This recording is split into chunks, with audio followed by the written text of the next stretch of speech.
Tunaposema uzaliwa wa kwanza, maana yake nini?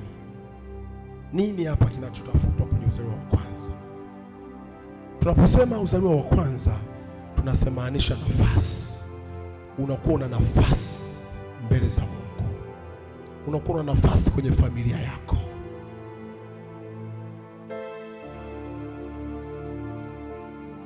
Ndio maana ya uzaliwa wa kwanza. Faida ya uzaliwa wa kwanza, unakuwa na nafasi kwenye mwili. Unaweza ukawaita ndugu zako at any time. Amina. Unaweza ukamwambia ndugu zako right now, ukamwambia kesho saa 4 na wataka hapa. Dada kuna nini? Na wataka hapa. Dada kuna nini? Wengine tuko Arusha na wataka hapa kesho saa 4, na wote kesho saa 4 wakaja. Hiyo ndio inaitwa nafasi. Sema amen. Tunaposema uzaliwa wa kwanza, tuna maana ya nguvu. Mzaliwa wa kwanza anakuwa na nguvu ya kuwabeba wengine. Uzaliwa wa kwanza automatically unakupa nafasi, unakupa nguvu automatically. Uzaliwa wa kwanza kwenye mwili unakupa nafasi. Hata baba tu wakijua anayekuja ni mzaliwa wake wa kwanza, anasema mwacheni aje. Mzee hata akikasirika, anapomwona mzaliwa wake wa kwanza anatulia. Anambia mzee tulia, ili nitalimaliza. Anaamini kwamba mtoto amekuja. Haleluya. Hiyo inaitwa nafasi. Mzaliwa wa kwanza ana nafasi kwa mama yake. Mzaliwa wa kwanza ana nafasi kwa baba yake. Mzaliwa yoyote wa kwanza ana nafasi. Yaani mzaliwa wa kwanza tu una nafasi. Kwa hiyo Yakobo alikuwa anaitaka ile nafasi. Kuna watu wanaitaka hiyo nafasi yako kwenye familia. Hata kama hujasoma, mzaliwa wa kwanza ni nafasi. Kuna watu wanaitaka hiyo nafasi yako, kwa sababu mbele ya safari kuna vitu vya maamuzi. Havihitaji shule, havihitaji elimu, vinahitaji nafasi. Kwamba huyu anaongea ni dada yetu, huyu anaongea ni kaka yetu, nyamaza. Bwana Yesu asifiwe. Mzaliwa wa kwanza ni nguvu, ana nguvu kwenye familia, kwamba huyu anaongea na mamlaka, sio mtoto wa tano, huyu ni mtoto wa kwanza. Yaani kile kitendo cha kuwa mtoto wa kwanza tu kinakupa nguvu ya kusema, hata kama hauna kitu unaweza kusema, kwa sababu ni mtoto wa kwanza kwenye familia, ni mtoto wa kwanza kwenye hilo tumbo, ni mtoto wa kwanza kutoka kwenye hivyo viuno. Una nguvu ya kuambia wenzenu nyamaza, nyamazeni hapa, nyamaza, na wakanyamaza. Nini? Una nguvu ya kuwanyamazisha wengine. Haleluya. Usisahau hilo. Mtoto wa kwanza ana ukuu. Kitu cha tatu kwenye familia, mtoto wa kwanza automatically ni mkuu, ana ukuu wake, ana nafasi yake, anaachiwaga. Haleluya. Kwamba hapo anakaa kaka yenu, tokeni hapo, nyikaeni huko. Ule ndio unaitwa ukuu. Haleluya. Nyikaeni chini, huyu anakaaga hapo. Iko kiti cha dada yenu. Kwa nini? Hata kama hajasoma, ni mtoto wa kwanza. Mtoto wa kwanza ana ukuu kwenye familia. Ombea sana huyo mtoto wa kwanza. Usimchezea huyo mtoto wa kwanza haribike. Mwangalie vizuri huyo mtoto wa kwanza. Ana ukuu ndani yake. Huyo mtoto wa kwanza ana ukuu. Bwana Yesu asifiwe. Mtoto wa kwanza ana ukuu. Mtoto wa kwanza ndiye mlisi kwenye baadhi ya familia, na ndiye anasimamia ulisi, na ndiye anagawa ulisi kwenye baadhi ya familia. Yaani unapoongelea ulisi, anajulikana yuko mtoto wa kwanza. Wengine wa katikati wote wanatulia, kwa sababu yeye ndio mkuu. Yeye ndiye atagawa ulisi kwa wengine, yeye ndiye atasimamia mirasi kwa wengine. Kwa nini? Ni mtoto wa kwanza. Bwana Yesu asifiwe. Mtoto wa kwanza ndiye anayesimamia mirathi za wazazi. Mtoto wa kwanza ndiye anayesimamia mali za wazazi. Yaani hii inakujaga automatically kwa sababu ya ukuu. Mama anajikuta anamtaja tu mtoto wa kwanza, hata kama ni bogus. Baba anajikuta anamtaja mtoto wa kwanza, hata kama hakwenda shule, hata kama kuna wengine ni wasomi huko, huyu baba anaamini ni nguvu zake. Bwana Yesu asifiwe. Amen. Sasa ngoja nikuonyeshe wazaliwa wa kwanza kiBiblia. Ngoja nikuonyeshe. Kaini kwenye kitabu cha Mwanzo sura ya 4 mstari wa kwanza hadi wa pili. Studio, Kaini alikuwa ni mtoto wa kwanza. Kaini na ndugu yake aliitwa Abel. Kwa Kaini ndio alikuwa wa kwanza kimwili. Kaini alikuwa wa kwanza kuzaliwa, alafu Abeli alikuwa wa pili. Kwenye kitabu cha Mwanzo ile sura ya 4 mstari wa kwanza pale na kuendelea, Kaini ndio alikuwa mtoto wa kwanza kwenye familia. Yafet kwenye Biblia, Yafet ndio alikuwa mtoliwa wa kwanza kwa Shamu na Hamu. Haleluya. Kibibilia Yafet ndio alikuwa mtoto wa kwanza, alafu akafuata Shamu, alafu akafuata Hamu, lakini Yafet ndio alikuwa mtoto wa kwanza kwenye familia kibibilia. Hawa Kaini na Abel ni watoto ambao walizaliwa na mzee Adamu.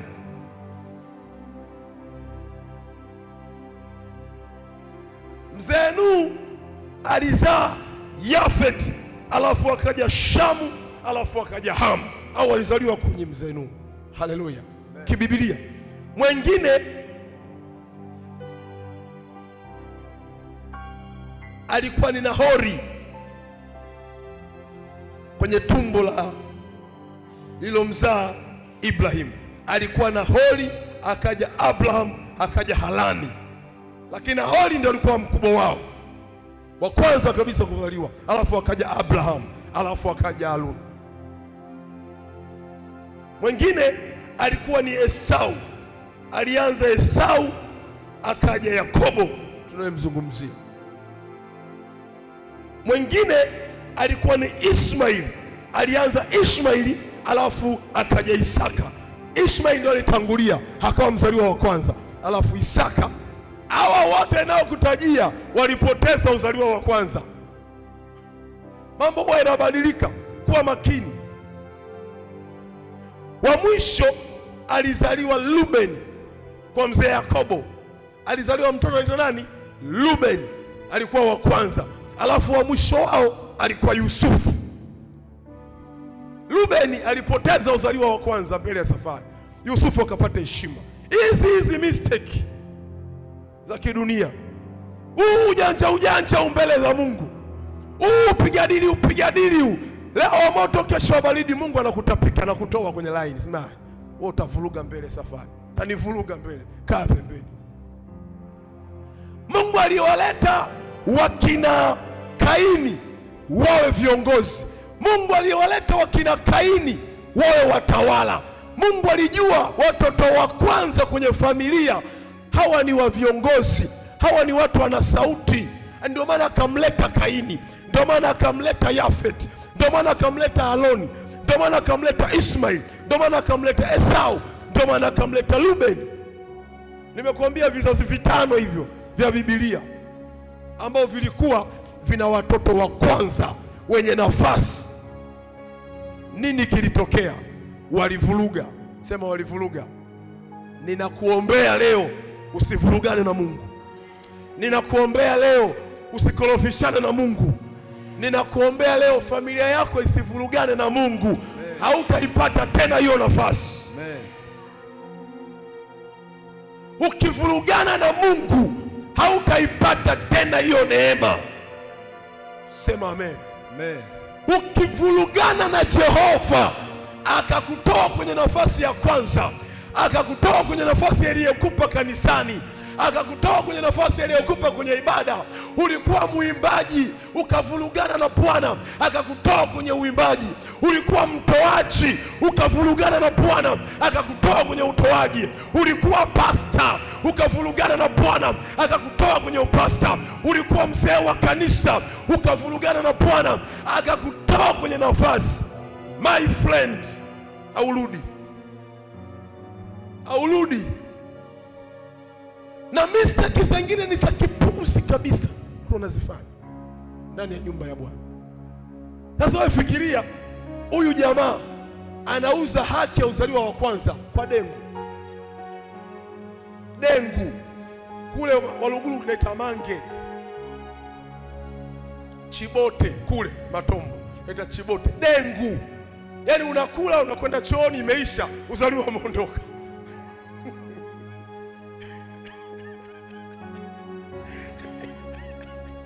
Yaani unakula dengu, unakunywa maji, unakwenda chooni, dengu imeisha, uzaliwa umeondoka. Shida iko pale pale, njaa iko pale pale.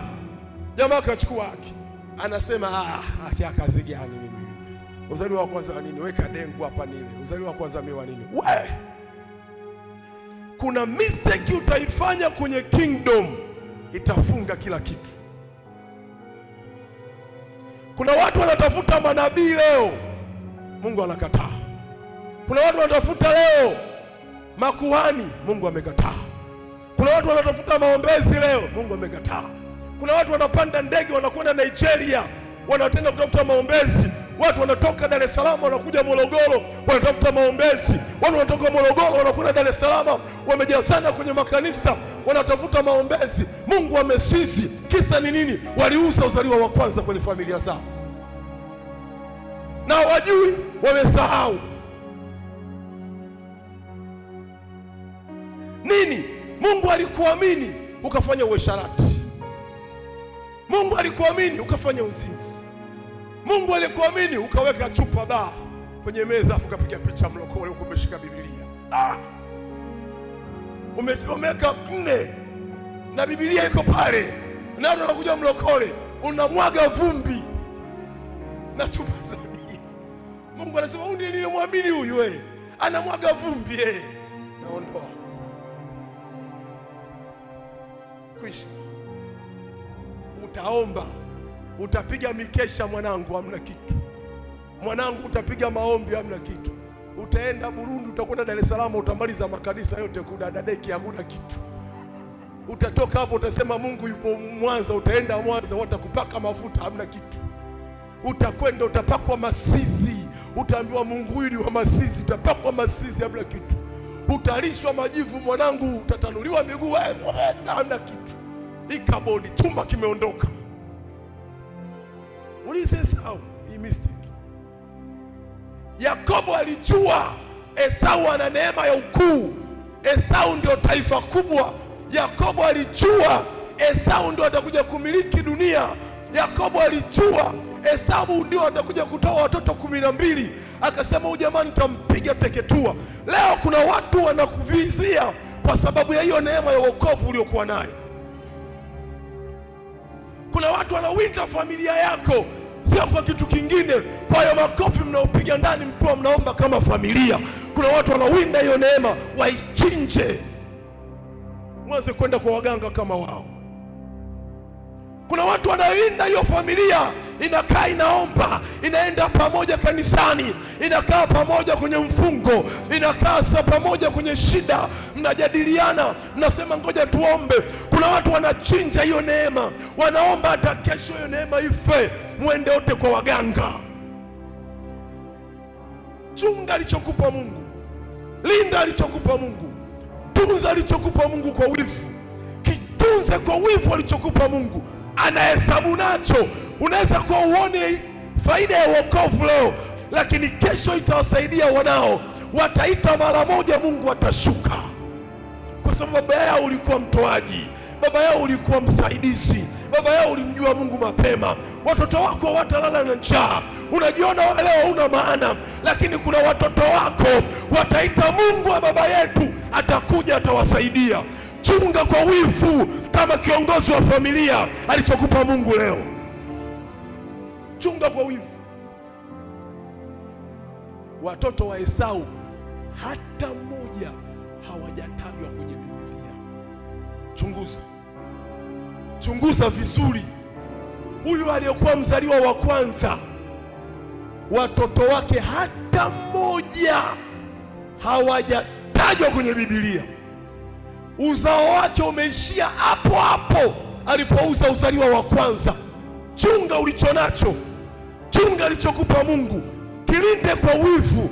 Ije mvua, ije jua, ije shida, ije raha, ng'ang'ana nacho. Kitawasaidia wanao kesho, kitawapa mkate wanao kesho, kitawapa pesa wanao kesho, kitawapa elimu wanao kesho, kitatunza familia yako kesho. Kesho watoto wako hawatu struggle kwa hicho unachokifanya leo. Mungu atakumbuka watoto wako kesho kwa hili unachokilipa leo.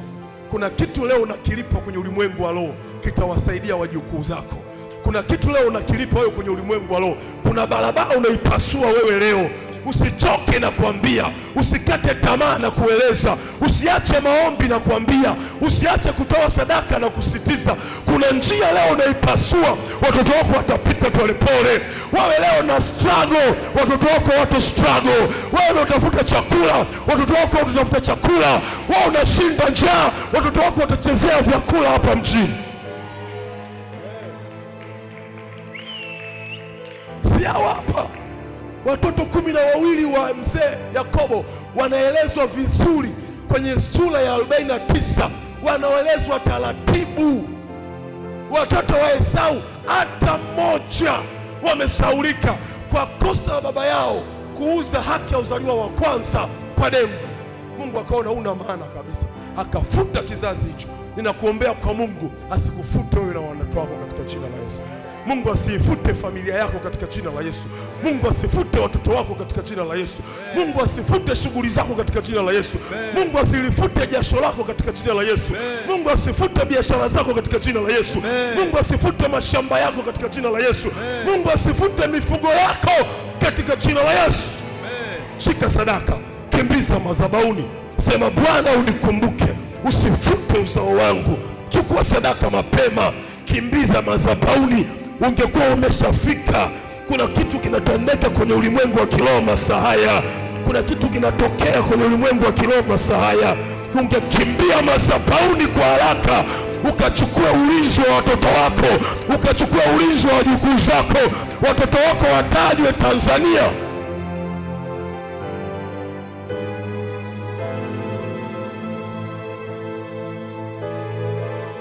Nyerere leo hayupo, Mkapa leo hayupo, Mwinyi leo hayupo, lakini watoto wao wanakula bata.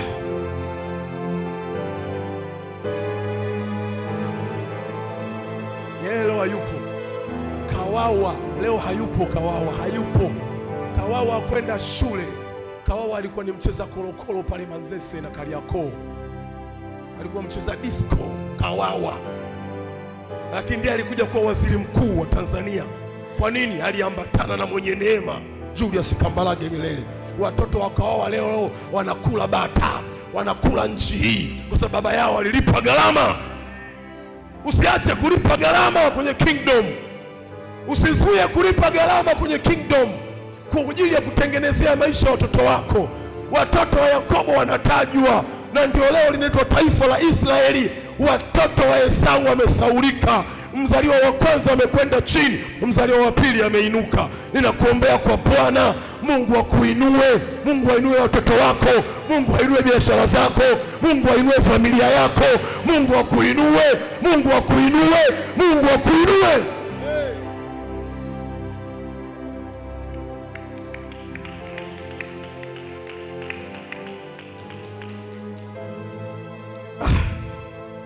Sikia nikwambie, linda sana nafasi ya uzaliwa wa kwanza. Linda sana neema ya wokovu ulionayo. Linda sana neema ya wokovu ulionayo. Wenye dhambi watakuja kwa sababu wanaona hiyo neema.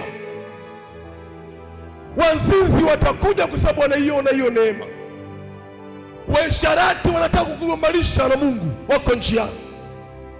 Waabudu sanamu watatumwa waje kukuvuta, wakugombanisha na Mungu, upoteze hiyo neema. Ukipoteza wewe neema, familia yako imetolewa nje ya urithi wa mema ya uso wa nchi. Watoto wako wametolewa nje. Linda hiyo neema. Sasa usifanye dhambi kishamba, sifanye dhambi kijinga. Esau anafanya dhambi kijinga sana. Mungu anatumia reference.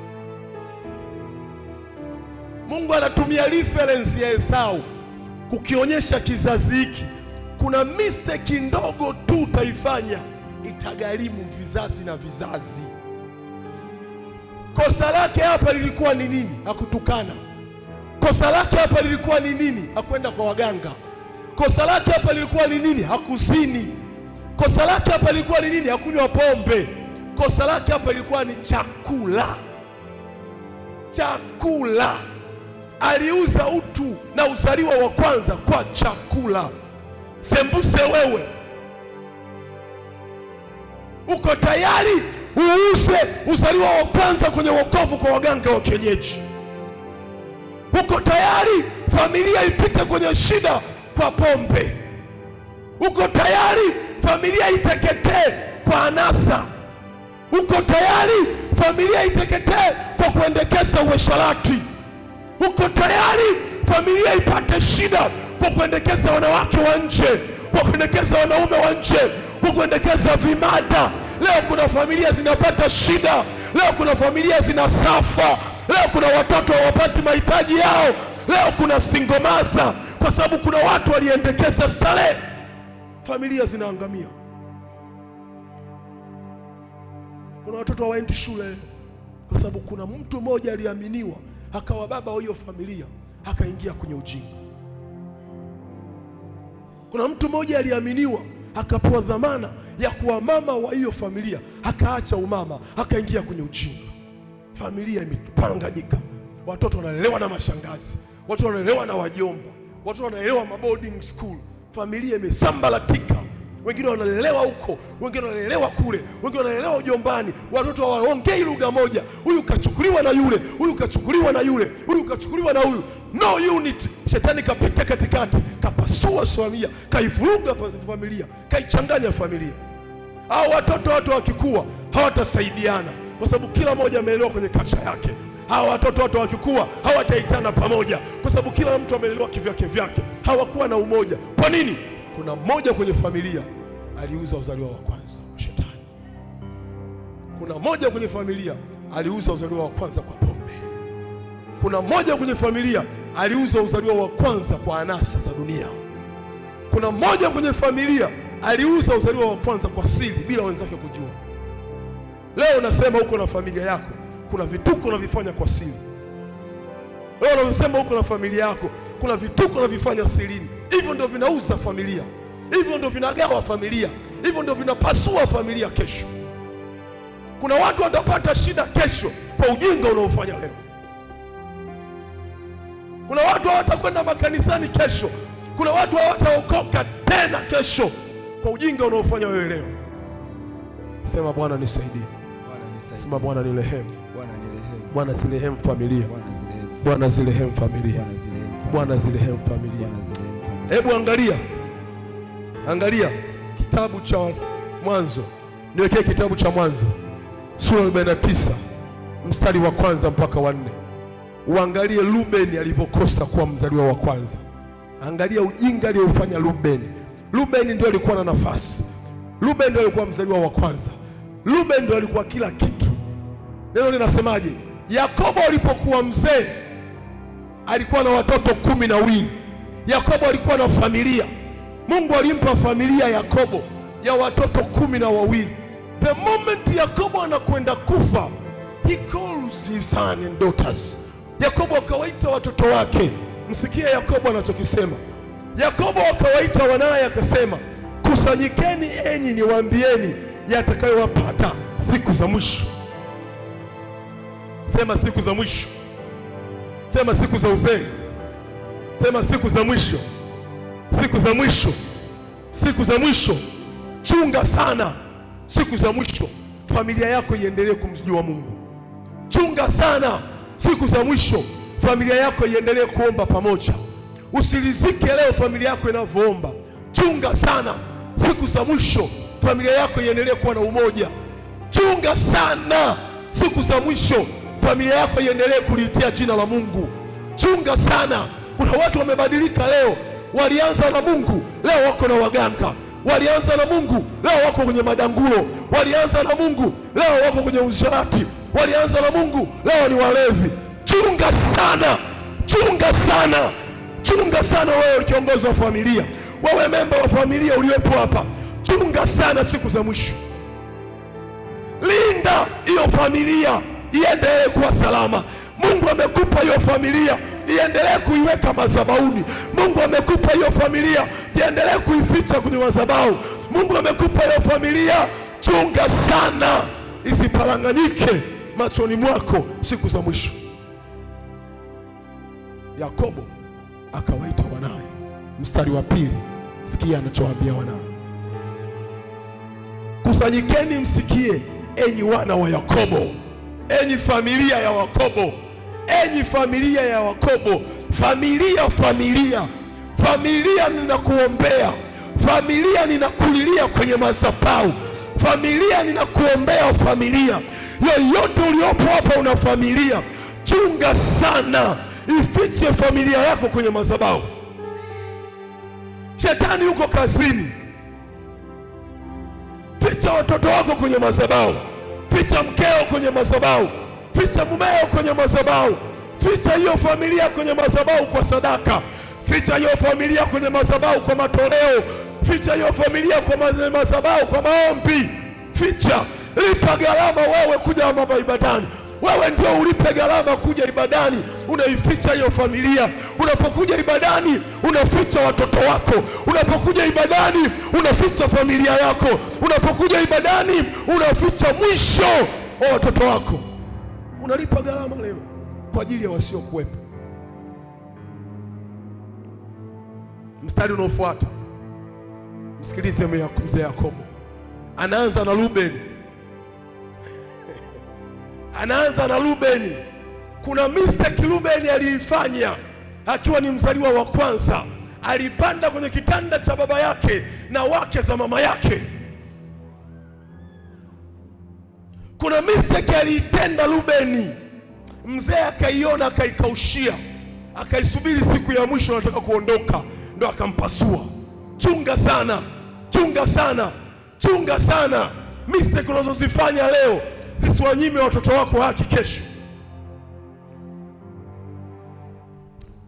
Rubeni, mzaliwa wangu wa kwanza. Rubeni ndio mzaliwa wa kwanza wa mzee Yakobo. Nguvu zangu, nimekwambia hapa, mzaliwa wa kwanza ndio nguvu. Mzaliwa wa kwanza ana nafasi. Mzaliwa wa kwanza mzazi anajisifu, kwa sababu mzazi yoyote anapokuwa na mzaliwa wake wa kwanza huwa anamkaribia karibu. Uongo kweli? Yes. Mtoto yoyote wa kwanza mzazi anapokuwa anakuwa kama dada yake, anakuwa kama kaka yake, anakuwa kama mdogo yake. Ndio nguvu zako. Haleluya. Mzee anasema wewe ndio nguvu zangu. Nilikuwa nikitembea najisifu wewe. Nilikuwa nikitembea nasema na mtoto, wewe ndio kila kitu kwangu. Yakobo anasema wewe ndiye nguvu zangu, malimbuko ya uwezo wangu. Yaani neema yangu yote nilikuwa nimeiweka hapo. Nguvu zangu zote za kusomesha niliziweka hapo. Nilipolima kwa nguvu nikakusomesha mpaka chuo kikuu. Nilikopa vikoba nikakupeleka shule. Nililala mimi na njaa, wewe ukashiba. Mimi nilikuwa mgonjwa nikaa na hospitali unaumwa. Wewe ni malumbuko ya kila kitu. Mzee anamwambia mwanae, the firstborn. Anaambia umewapita wengine kwa ukuu. Nimekuambia mzaliwa wa kwanza ni mkuu. Haleluya. Mzee anamchana mwanae, anaambia ni wewe umewapita wengine wote kwa ukuu. Sio kwa uzuri, sio kwa elimu, sio kwa ujanja, kwa ukuu, kwa ukubwa. Wewe una nguvu kwenye familia hii. Wewe una heshima kwenye nyumba ya Mungu. Wewe una heshima hapa Maximum. Umewapita wengine kwa ukuu. Umewapita wengine kwa ukuu na kwa nguvu. Mstari unaofuata,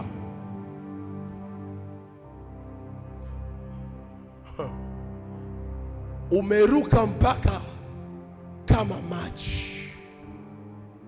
Umeruka nini? Umeruka nini? Mzee anaanza, amemuonyesha ukubwa wake, alafu anamuonyesha makosa aliyoyafanya. Umeruka mpaka huku Morogoro tunasema umevunja mwiko. Waluguru tunasema umevunja nini? Umevunja mwiko wa Waluguru. Haleluya. Umevunja mwiko wa Wang'oo, umevunja mwiko wa Wanyani, umevunja mwiko wa Wabembe, umevunja mwiko, umevunja mwiko, umevunja utaratibu, umeharibu mila na desturi, umevunja utaratibu wa wokovu, umeuaibisha wokovu, umeuvua nguo wokovu, umeuanika wokovu, umeusema vibaya wokovu, umeudharau wokovu, ukaona wokovu sio kitu, ukaona wokovu ni kupoteza muda, ukaona wokovu ni ushamba, ukaona waliokuwa wokovu ni wajinga, ukaona waliookoka ni waliochoka mbaya. Umevunja mwiko, umeruka mipaka, umetoka kwenye utaratibu niliojiwekea mimi na watoto wangu. Mzee anambwaga hapa, mzee anambwaga. Mtoto wa kwanza anaondoka kwenye hema, mtoto wa kwanza anakula laana, mtoto wa kwanza anaondoka kwenye milki, mtoto wa kwanza anaondolewa kwenye nafasi kwa nana hii. Kuna kosa alilifanya, liko wapi? Kwa sababu ulikipanda kitanda cha baba yako. Kosa alilolifanya Rubeni, alipanda kitandani kwa baba yake, akalala na mama zake, wake za baba yake. Finish. Finish. Nyinyi mnaosema binamu ni nyama, shauri lenu. Nyinyi Waluguru mnasema binamu ni nyama. Umekipanda kitanda cha baba, kitanda cha baba yako. Umekipanda kitanda cha baba yako ukakitia unajisi. Kivipi? Ukalala kitandani kwa baba yako, ukalala kitandani kwa ya mzee mwenye umri wa baba yako, ukalala kitandani na mama mwenye umri wa mama yako, ukalala kitandani na mzee mwenye watoto kama wewe.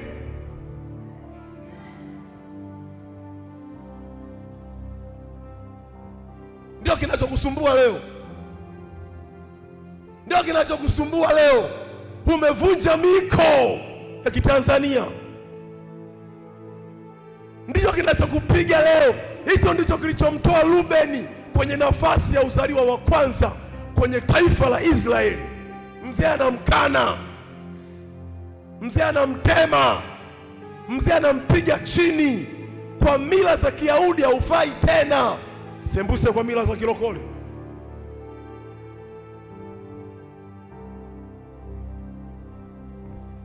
Ukakitia unajisi. Alikipanda kitanda changu huyu, anawaambia wanaye walikuwa hawajapasuka kwa sababu Rubeni alifanya kwa siri.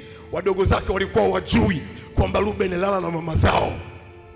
Sasa ndio anawaambia huyu alikipanda kitanda changu. Mzee anasema siku ya kutoa usia. Inauma, inauma, inauma. Miaka yote mzee ana kitu moyoni, anakuja kukuchana mbele ya wadogo zako siku za mwisho. Maana yake anakutoa kwenye familia, anaanzisha hasira mpya na wadogo zako, anaweka vita mpya na wadogo zako kwa kusema hivi, huyu ndugu yenu alikipanda kitanda changu. Kila mdogo wake akasema huyu kumbe mbwa, huyu kumbe, huyu jinga kabisa, ili shenzi, ili kumbe, ili linastahili, ili wadogo zake wote wakamtoa maana. Ngoma ikaanza pale pale. Rubeni uko ondoka. Hakuna aliyemheshimu tena Rubeni, hata wadogo zake hawakumheshimu tena. Kuna kituko unakifanya leo, watu hawataheshimu tena wokovu. Kuna kituko unakifanya leo, watu hawataheshimu tena kuwa kwenye ndoa. watu hawatuheshimu tena kuwa kwenye familia. Kuna kituko unakifanya leo, watoto wadogo watatamani kuolewa tena. Wanasema huku umeondoka. Ruben kila kitu wadogo zao nani aje? Umelala na mazetu nani aje? Chukua time. Nenda kafie mbele. Ruben hata alipokuwa na njaa, wadogo zake hawakumpa chakula kwa sababu baba yao aliwaambia huyu alikipanda kitanda. Yaani pale mwisho pale baba ndio anawachana wadogo zake, anawaambia wadogo zake Ruben, huyu alikipanda kitanda. Iangalie ile sentensi ya mwisho. Pale mzee anachana wadogo zake Ruben, walikuwa hawajapasuliwa, walikuwa hawajachanwa, walikuwa hawajapasuka, walikuwa hawajajua hiyo dili. Ndio anawafungua macho kwamba huyu mlikuwa mjui alitenda dhambi ya uzinifu. Kwa ule ukuu ndio unaondoka kwa kila mdogo wake kusema hatukuheshimu tena, hatukujui tena, hatukusamini tena kwa uliyofanya. Kumbe ndio uliyofanya haya. Mstari unaofuata nimalizie. Simoni na Lawi ni ndugu, panga zao ni silaha na jeuri. Hao wengine walikuwa ni majeuri, nisiende huko. Rudi kwa Labani. Hao nao walikuwa ni majeuri. Mzee akasema nyinyi majeuri, nyinyi makaidi. Jumamosi ndio unaanzisha ugomvi na familia kwa sababu Jumapili msije kanisani. Haleluya. Haleluya. Nataka nikuonyeshe namna gani Ruben alikosa ukuu. Namna gani Ruben alikosa ukuu. Toka hapo Ruben hakuwa mkuu tena. Toka hapo Ruben hakuwa na nafasi tena. Toka hapo Ruben hakusikilizwa tena. Matokeo yake kijana mdogo sana, mtoto wa mwisho, aliitwa Yusufu. Yusufu ndio akaanza kuheshimiwa kwenye familia. Chunga kwenye familia yenu Yusufu asije kuheshimiwa wakati wewe upo. Chunga sana kwenye familia yenu wasije wakaanza kuheshimiwa wakina Yusufu wakati wewe upo. Chunga sana kwenye kanisa na kazi ya Mungu wasije wakina Yusufu kuja kuinuliwa na wewe upo. Chunga wasije wakainuliwa kwenye Yusufu, wakina Yusufu wakainuka wadogo na wewe upo. Chunga. Kwa nini? Bwana atakataa kukupa utumishi. Chunga sana usije ukaangusha vitu vya thamani, usije ukaangusha wokovu wa thamani, usije ukaiacha familia, usije ukaiparaganyisha familia kwa vitu vidogo. Mungu akupe hiyo neema. Mungu akupe hiyo neema. Simama kwa miguu yako.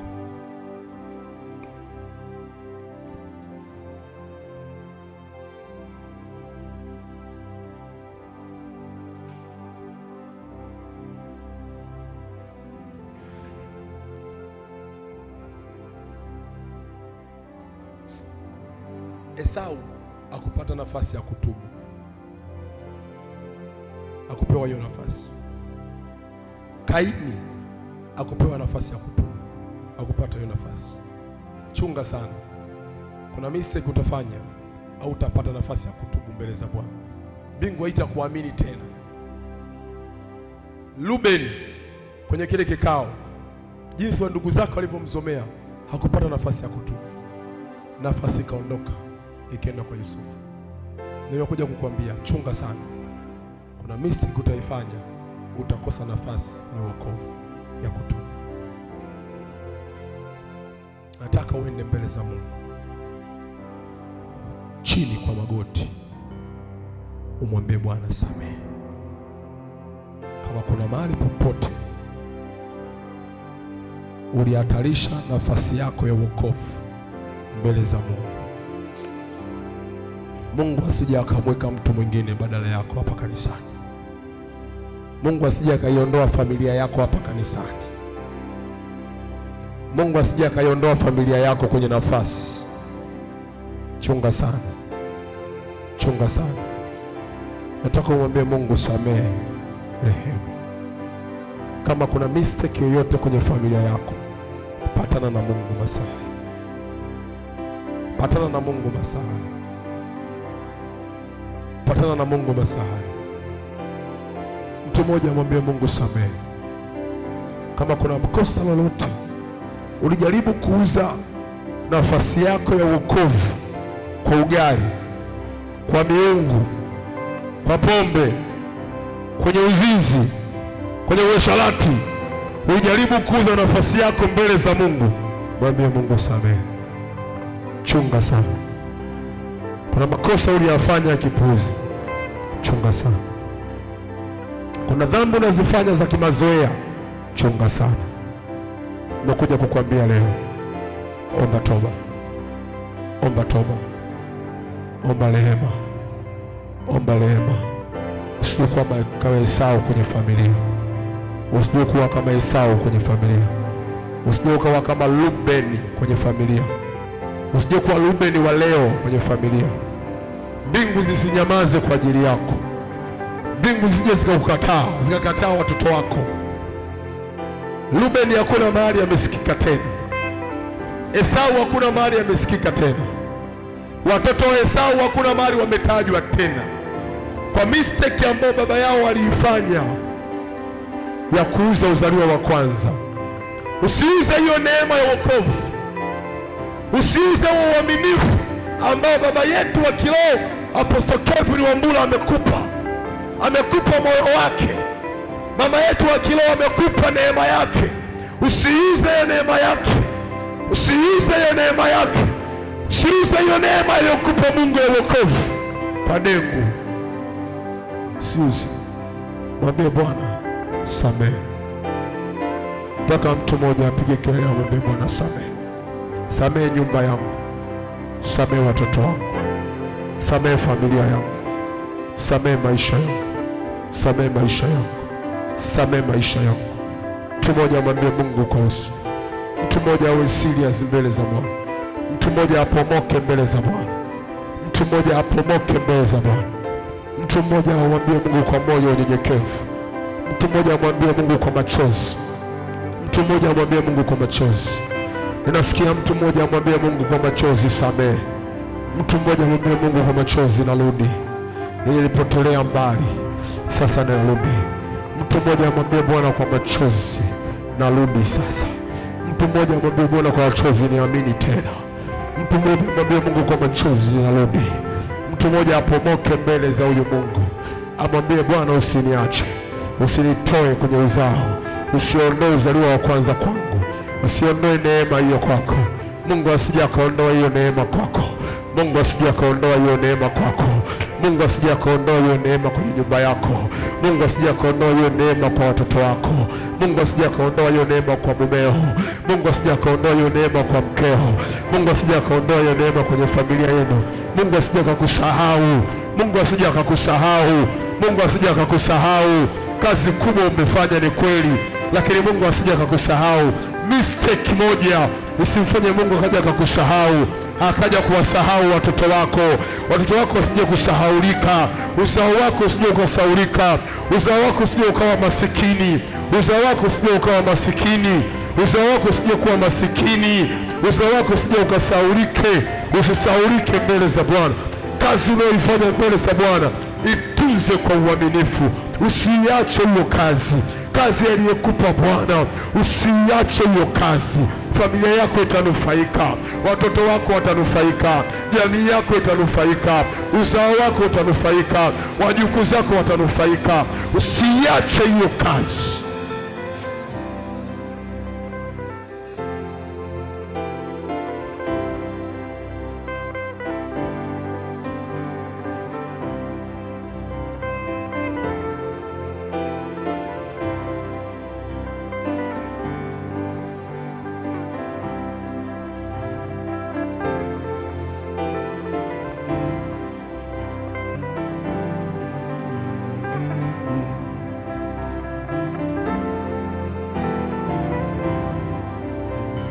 Omba toba.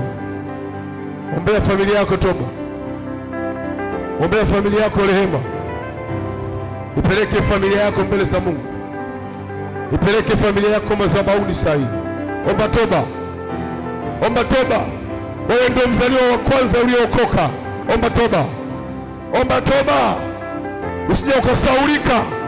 Unachokifanya leo kisije kusahaulika. watoto wako wasije wakasaulika.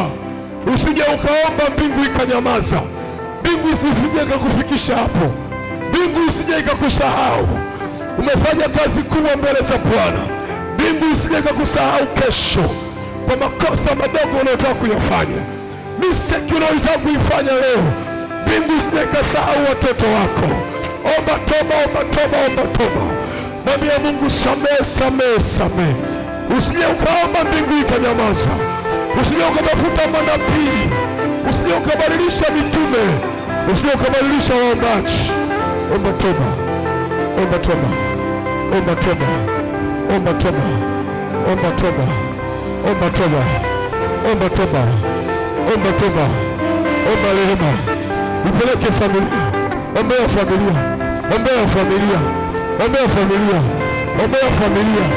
Isivurugike, isivurugike, isivurugike, isivurugike, isivurugike, isivurugwe, isivurugwe, isivurugwe. Ombea watoto, ombea watoto, ombea mwenzako, ombea mwenza wako, ombea mwenza wako, ombea mwenza wako, ombea mwenza wako, ombea mwenza wako, ombea nyumba yako, ombea familia, ombea familia, ombea familia, ombea familia, ombea familia, ombea familia. Pomoka, pomoka, pomoka, pomoka. Ni nani huyo aliye mbele za Bwana? Ni nani huyo atoke machozi kwa ajili ya familia? Ni nani huyo amwite Bwana kwa ajili ya familia? Ni nani huyo amsi Mungu, amsi Mungu, amsi Mungu airejeshe familia, amsi Mungu amrejeshe kwenye maombi, amsi Mungu, amsi Mungu. Ni nani huyo amsi Jehova? Ni nani huyo amsafute Mungu? Yesu kataba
Tengeneza na Mungu, tengeneza na Mungu. Usije kuwa kama Rubeni, usije kuwa kama Esau, usije kuwa kama Rubeni, usije kuwa kama Esau. Itengeneze familia yako madhabahu, ifiche familia yako madhabahu, ifiche ndoa yako madhabahu, ficha watoto wako madhabahu, ficha ndoa yako madhabahu, ficha familia yako madhabahu.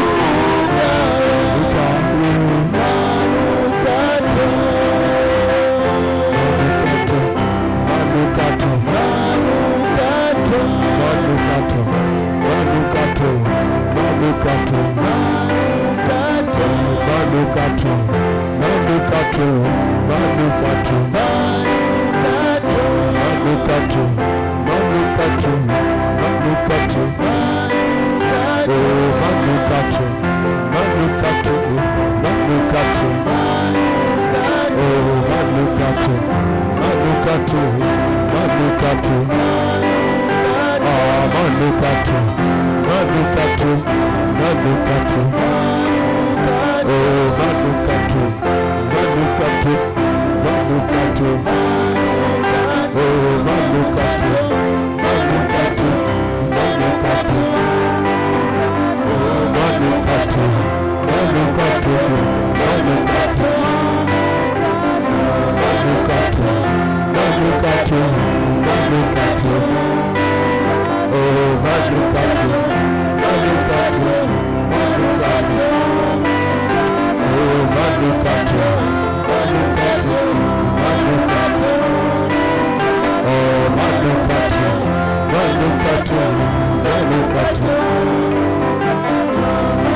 Kuna familia inarudishwa kwa Bwana wa Messiah. Kuna mtu anarudishwa kwenye nafasi ya Messiah. Kuna mtu anarudishwa kwenye nafasi yake ya uzaliwa wa kwanza. Kuna mtu anarudishwa kwenye nguvu zake za kwanza. Pokea, pokea, pokea, pokea. Pokea, pokea nguvu, pokea. Pokea nafasi, pokea. Pokea hizo nguvu za Bwana, pokea.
Kuna mtu anapewa nafasi ya uzaliwa wa kwanza tena. Kuna mtu anarudishwa kwenye nafasi ya uzaliwa wa kwanza tena. Kuna familia inarudishiwa tena utajiri. Kuna familia inarudishiwa tena umoja. Kuna familia inarudishiwa tena nguvu. Kuna familia inarudishiwa tena neema. Yerabosa katana molobosa. Meyakata barobosa keta. Meribabosa kaya makatabo. Ribabosa yamabosa ka.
Kuna mtu aliyechoka moyoni anapewa nguvu tena.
Asante Yesu. Asante Yesu. Umetusaidia leo. Umeturudishia nafasi tena leo. Asante Roho Mtakatifu. Asante Mungu wa madhabahu hii. Asante Mungu wa Apostle Kevin Wambura. Asante Mungu wa Masi Nyamima. Asante Mungu wa madhabahu hii. Umeturehemu. Umeturudishia nafasi zetu za ulio kwanza. Umetutia nguvu tena. Umetuponya. Umerudisha familia pamoja. Umetutibu kwenye ulimwengu wa roho. In Jesus name. Amen. Pigia huyu Yesu makofi.